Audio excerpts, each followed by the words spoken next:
প্রভু তুমি তো আছো বলি, যখন ডাক্তার বলে দেয় যে তোমার ভাগতবায় তুমি এখন হস্তিনাপুরের রাজমাতা হয়েছে, যুধিষ্ঠির দাদা সিংহাসনে রাজা বসে রাজা হয়েছে, আমি এবার আমাকে যেতে দাও, তুমি আমাকে বিদায় দাও।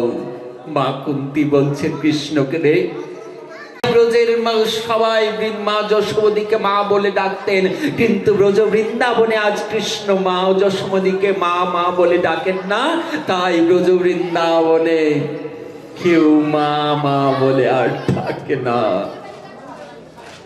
গোবিন্দ হারা হয়ে কৃষ্ণ হারা হয়ে ব্রজ বৃন্দাবনের যে কি পরিস্থিতি উদ্ধব অনুভব করছেন, যে ব্রজের কি অবস্থা, ব্রজের কি পরিস্থিতি, ব্রজ বৃন্দাবন,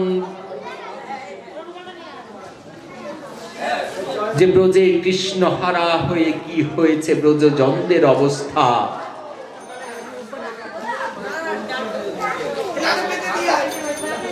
ব্রজজনদের কি কষ্ট, কেমন কষ্ট দেখুন। কোন মা যদি সন্তান হারা হয়,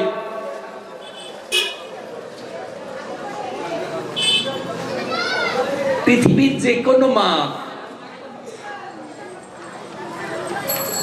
সে শাড়ি পরা মা হোক, চুড়িদার পরা মা হোক, প্যান্ট শার্ট পরা মা হোক, পৃথিবীর যে কোনো প্রান্তের যে কোনো মা যদি সন্তান হারা হয়, তার যে মনের কষ্ট একমাত্র সন্তান হারা মাই অনুভব করতে পারে, আর কেউ পারে না। কৃষ্ণ হারা হয়ে মা যশোমতীর যে কি অবস্থা, কৃষ্ণকে ছেড়ে কৃষ্ণকে হারিয়ে ব্রজের জনদের যে কি অবস্থা, একমাত্র ব্রজজন ব্রজ গোপী মা যশোমতীরাই অনুভব করতে পারেন। গোবিন্দ হারা হলে যে কি অবস্থা হয়।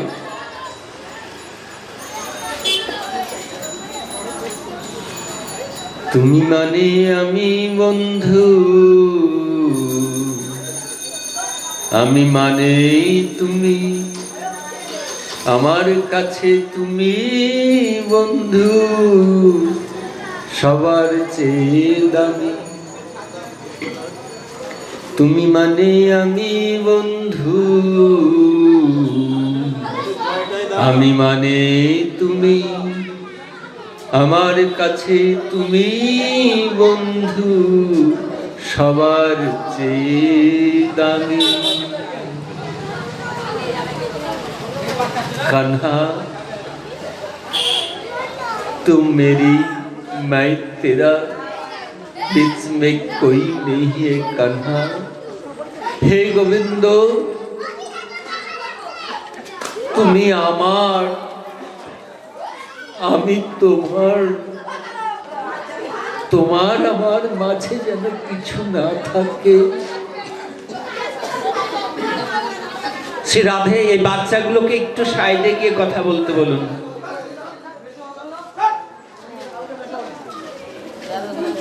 তুমি মানে আমি বন্ধু, আমি মানে তুমি, আমার কাছে তুমি বন্ধু সবার চেয়ে দামি। তুমি মানে আমি, আমি মানে তুমি।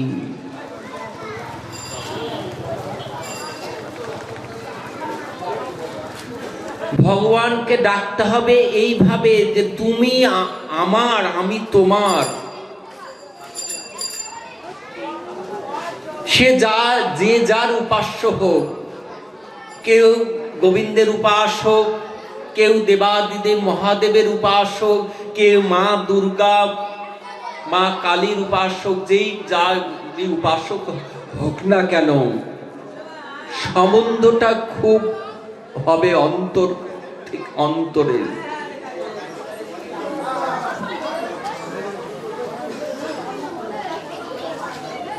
দুর্গা কালী শিব যে যারই আরাধ্য তত্ত্ব হোক না কেন, সবই কিন্তু একই তত্ত্ব।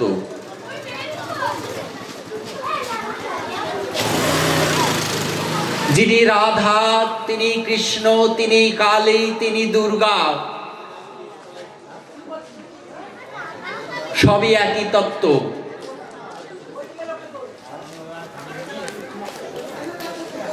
আরাধ্য তত্ত্ব হবে এক। দেখুন,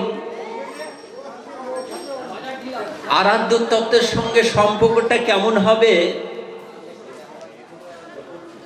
কোন মেয়ে যখন বিয়ে হয়ে শ্বশুর ঘরে যায়, শ্বশুর স্বামী ঘরে যায়, সেখানে শ্বশুর, ভাসুর, শাশুড়ি, পিসি শাশুড়ি, ঠাকুমা শাশুড়ি, মাসি শাশুড়ি অনেকের পরিবারে থাকেই।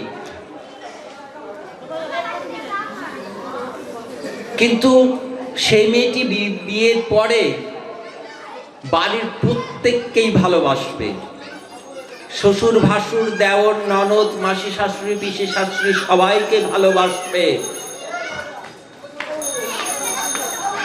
কিন্তু শরীরটা শুধু স্বামীকেই দেবে।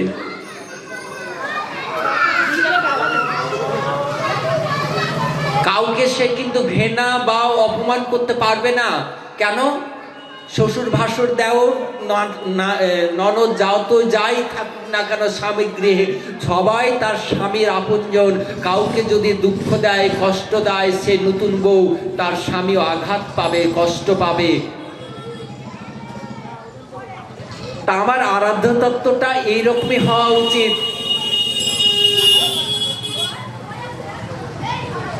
আরাধ্য তত্ত্বটা এইরকমই হওয়া উচিত যে আমি সকল দেবতাকে, দেবতা দেবীকে আমি সম্মান জানাবো, সকলেই প্রণম্য। আমি মানুষ, তারা দেবতা। অনেক অনেক ভক্ত আছেন দেখবেন, আমি তো মা কালীর উপাসক, আমি কৃষ্ণ ঠাকুরের পুজো করি না। অনেক কৃষ্ণ ভক্ত আছে, আমি মা গোবিন্দের ভক্ত, আমি দুর্গা পূজা করি না, দুর্গা মায়ের অঞ্জলি দিই না। তো দুর্গা মায়ের দুর্গা মাকে তুমি যে অঞ্জলি দাও না, তা স্বয়ং গোবিন্দের আহ্লাদিনী শক্তি রাধা ঠাকুরানী কি করেছিলেন? গোবিন্দকে পাওয়ার জন্য বৃন্দাবনের গোপীরা কি করেছিলেন? দেবী কাত্যায়নীর উপাসনা করেছিলেন। হে কাত্যায়নী দেবী দুর্গা, তোমরা এসো, ওই নন্দের নন্দন শ্রীকৃষ্ণকে আমরা যেন পতি হিসেবে পাই।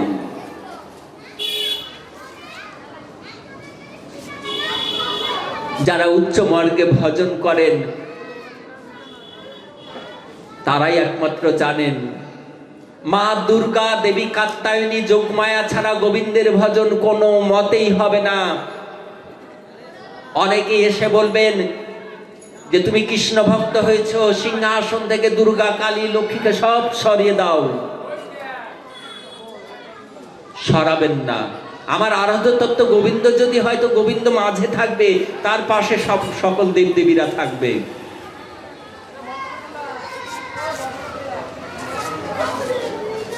বৃন্দাবনের ব্রজগোপীরা প্রার্থনা করছেন, হে যোগমায়া, যোগেশ্বরী, মহামায়া দুর্গা, আমরা নন্দের নন্দন শ্রী কৃষ্ণচন্দ্রকে যেন আমরা পতি হিসেবে পাই। দেবী কাত্যায়নীর ভজন সাধন করেছেন। 1 মাস ধরে দেবী কাত্যায়নীর তার আরাধনা করেছেন গোবিন্দকে পাওয়ার জন্য। যোগপীঠে যখন ঢুকছেন বা যোগবেন, যোগমায়া ছাড়া কি কখনো বৃন্দাবনে প্রবেশ করতে পারবেন? যোগপীঠে যারা শ্রী গুরুদেবের কাছে স্বরূপ পেয়েছেন, তারাই এই সবগুলো বুঝতে পারবেন। এটা ভজনের অনেক ঊর্ধ্বের জিনিস। মহাপ্রভুর শেষ ইচ্ছে কি ছিল? তিনি কি বলেছিলেন? যে রাধা দাস্য, রাধা দাস্য অর্থাৎ রাধারানীর দাসত্ব স্বীকার করে আমাদের গোবিন্দ ভজন করতে হবে।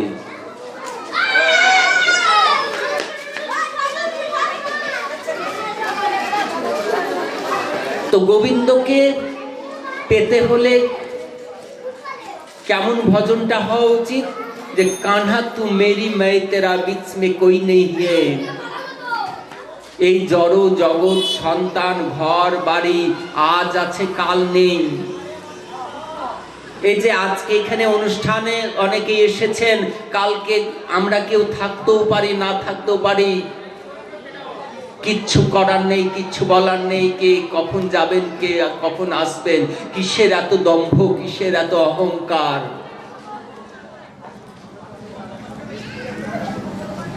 অহংকার সবারই আছে, আমারও আসে মাঝে মধ্যে অহংকার।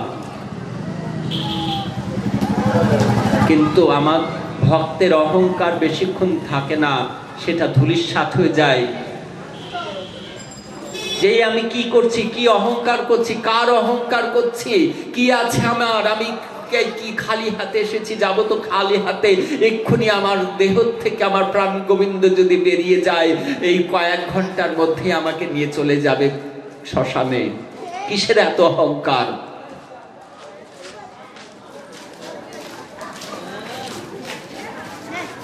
ভক্তের মধ্যে থেকে অহংকার খুব আসলো তাড়াতাড়ি চলে যায়। কিন্তু দেখবেন ভক্তের আবার বিপদ ঘন ঘন আসে। যারা হা গোবিন্দ করে কাঁদে, যারা জয় শিব বলে জয় বাবা ভোলেনাথের ভক্ত, উন্মাদের মতো বাবা ভোলেনাথের উপাসনা করছেন, মা কালীর উপাসনা করছেন, হ্যাঁ, তাদের দেখবেন ঘন ঘন বিপদ চলে আসে। কিন্তু ভক্তের বিপদ যদি আসে, ঘন ঘন বিপদ আসলেও বিপদগুলিকে উতরিয়ে চলে যায়, বিপদগুলিকে সে পায়ে মারিয়ে সে চলে যায়। কিন্তু অভক্তের যদি একটিবার বিপদ চলে আসে, সহজে বিপদ থেকে সরতে পারে না, তাকে বিপদ তার মাথায় চেপে বসে, সে আর উঠে দাঁড়াতে পারে না। আপনাদের হয়তো অনেকে মনে হবে যে কোনো জায়গায়, এটা শুধু এইখানে বলে নাই, সব জায়গাতেই দেখবেন একজন করে পাড়া বলুন বা ওয়ার্ড বলুন বা যে কোনো জায়গায় একজন করে থাকে, ডন থাকে, যারা জিরো থেকে হিরো হয়েছে। তাদের ক্ষমতায় সবাই ভয়ে সন্ত্রস্ত, অনেক জায়গায় আছে, সন্ত্রস্ত হয়ে থাকে। তা আমার মনে হয় যে আমি তো কৃষ্ণ ভজন করছি, ওর মতো তো আমার 5তলা বাড়ি হলো না, ওর মতো তো আমার 5-7টা গাড়ি হলো না, ওর মতো আমার 4-5খানা ফ্ল্যাট হলো না। ও তো মহাসুখে আছে। ও মহাসুখ গ্রহ পাচ্ছে কোথায় থেকে? পূর্ব জন্মের স্বীকৃতি সে ভোগ করছে। আমি ভাবছি সে সুখে আছে, সে সুখে নেই, সে তার পুণ্যকে ক্ষয় করে চলেছে এবং আমি দুঃখে আছি, মানে ভাববো যে আমি আমার পাপকে ক্ষয় করে করছি।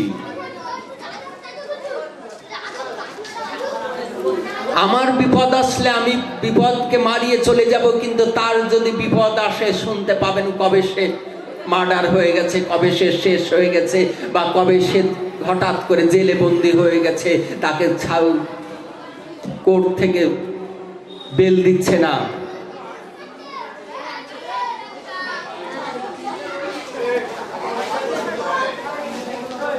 তো ভাবুগ্রাহী জনার্দন, যে হে গোবিন্দ তুমি আমার, আমি তোমার, তোমার আমার মাঝে যেন কেউ না থাকে। এই যে ভাব ভক্তি,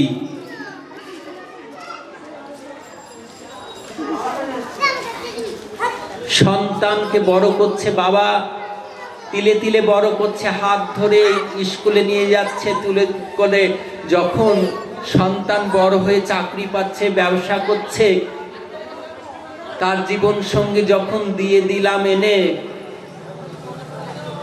মাঝখানে বাবা সন্তানের মধ্যে একটা খানি পাঁচিল দাঁড়িয়ে গেল। কিন্তু সুসন্তান যদি হন, কখনো সে পাঁচিল তুলতে দেবেন না। কেন? বাবা ছেলের যে সম্পর্ক কখনো সে নষ্ট হতে দেবে না। পরের মেয়েকে বিয়ে করে নিয়ে এসে যখন সংসার ভাঙতে দেবে না, যে সুসন্তান হবে।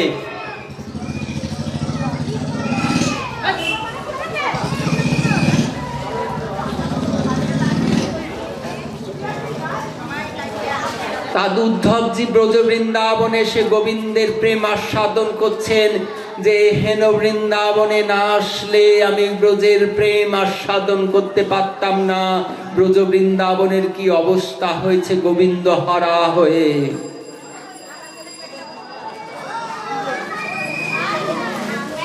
উদ্ধব রাধারানীর কাছে যাবেন, রাধারানীর কাছে যাবেন। উদ্ধব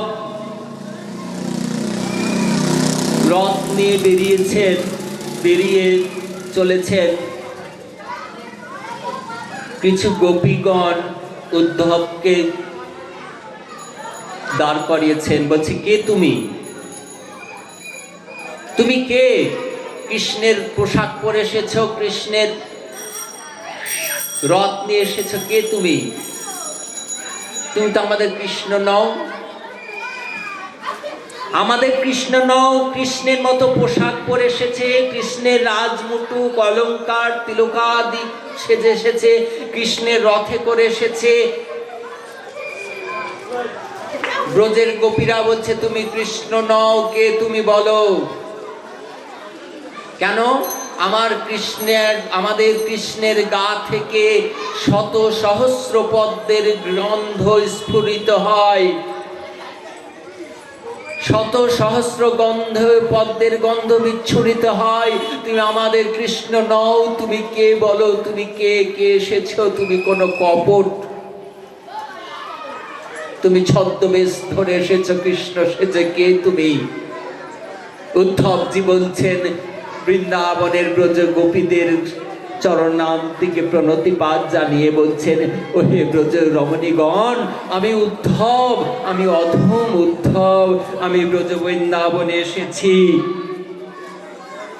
তোমাদের কুশল জানতে। আমাকে তোমরা একটি বাড়ির জন্য রাধা ঠাকুরানীর কাছে নিয়ে যাবে। একটি বাড়ির জন্য আমাকে রাধা রানীর কাছে নিয়ে যাবে। ব্রজগোপীগণ বলছেন, তোমার সাহস তো কম নয়। তুমি রাধা ঠাকুরানীর নাম উচ্চারণ করছো, তুমি কপট সেজে ছদ্মবেশে এসেছো এই ব্রজ বৃন্দাবনে, রাধারানীর নাম উচ্চারণ করছো, কে তুমি? উদ্ধবজি বলছেন, তোমাদের গোবিন্দের আমি সখা রাজকর্মচারী। তুমি এসেছো কেন? আমি একটিবার রাধা ঠাকুরানীর দর্শন করতে এসেছি। আমাকে একটিবার রাধা ঠাকুরানীর দর্শন করিয়ে দাও। হে ব্রজ রমণীগণ, তোমাদের চরণান্তিকে এই অধম উদ্ধবের কোটি কোটি প্রণাম। আমাকে তোমরা একটিবার রাধা রানীকে দর্শন করিয়ে দাও। আমি অধম, আমি উদ্ধব, আমার অহংকার ছিল ব্রজে আসার আগে। একটিবার আমাকে রাধা রানীর কাছে নিয়ে চলো। হবে না, রাধা রানীর কাছে নিয়ে যাওয়া হবে না। আমরা কেউ যাব না তোমাকে রাধা রানীর কাছে নিয়ে। আমাদের রাধা ঠাকুরানী আমার গোবিন্দকে ছাড়া কাউকে কোনো পরপুরুষকে মুখ দর্শন করেন না। তুমি ফিরে চলে যাও। আমাদের রাধারানী কোনো পরপুরুষকে মুখ দেখায় না। যাও, তুমি ফিরে চলে যাও।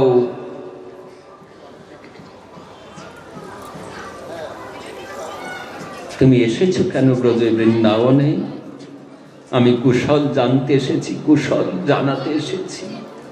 তুমি কুশল জানাতে এসেছো, কি কুশল নিয়ে এসেছো? উদ্ধবজি কি করেছেন, তার গোবিন্দ যে একখানি পত্র লিখে দিয়েছিলেন, সে পত্রখানি বের করে দেখিয়ে গোপীদের সখীদের দেখিয়ে বলছেন, এইখানি পত্র, এই পত্রখানিতে তোমাদের গোবিন্দ লিখে পাঠিয়েছেন। এক গোপী, এক সখী সেই পত্রখানি হাতে নিয়ে দেখছে, বলছে এতে আমার নাম লেখা আছে। আর এক সখী আর এক দিকে টান দিয়ে বলছে এখানে আমার নাম লেখা আছে। এই টানাটানি করতে করতে দিয়েছে পত্রখানি ছিঁড়ে। উদ্ধবজি বলছেন এই জন্য তোমরা মূর্খ, তোমরা মূর্খ, এই পত্রখানি ছিঁড়ে দিলে তোমরা মূর্খ। এই পত্রখানি পাঠিয়েছে তোমাদের গোবিন্দ নিজে হাতে লিখে। এক সখীগণ বলছে যে আমার লেখা নাম লেখা রয়েছে তুঙ্গবিদ্রা, সুদেবী, তারা বলছে ললিতা, বিশাখা বলছে এখানে কি আমার নাম লেখা রয়েছে? উদ্ধবজি বলছেন এখানে সবার নাম লেখা রয়েছে। সেই পত্রখানি উদ্ধবকে গোপীরা সখীরা কি করলেন, সে ছিন্ন পত্রটিকে তারা জোর দিয়ে উদ্ধবের হাতে তুলে দিচ্ছেন। উদ্ধবকে বলছেন আমরা বৃন্দাবনের ঘুটে কোরা গোয়ালিনী, আমরা তো পড়া লেখাপড়া কিছু জানি না, তাই আমরা পত্রখানি টানাটানি করতে গিয়ে ছিঁড়ে ফেলেছি, আমাদের তুমি ক্ষমা করো। উদ্ধবজি ব্রজের গোপীগণকে বলছেন, হে ব্রজের রমণীগণ, হে গোপীগণ, আমি অধম উদ্ধব, আমাকে বলবেন না আমাকে ক্ষমা করতে, আমি বড় অধম। এই ব্রজ বৃন্দাবনে এসেছি, শুধু ব্রজ বৃন্দাবনে না আসলে, বৃন্দাবনে না আসলে ব্রজের মাহাত্ম্য, ব্রজের মধুর প্রেম, গোবিন্দের প্রেম প্রীতির ভালোবাসা আমি আস্বাদন করতে পারতাম না। ও হে ব্রজের রমণীগণ, তো আমাকে তোমরা একটিবার, শুধু একটিবার ওই রাধা ঠাকুর রানীর কাছে নিয়ে চলো।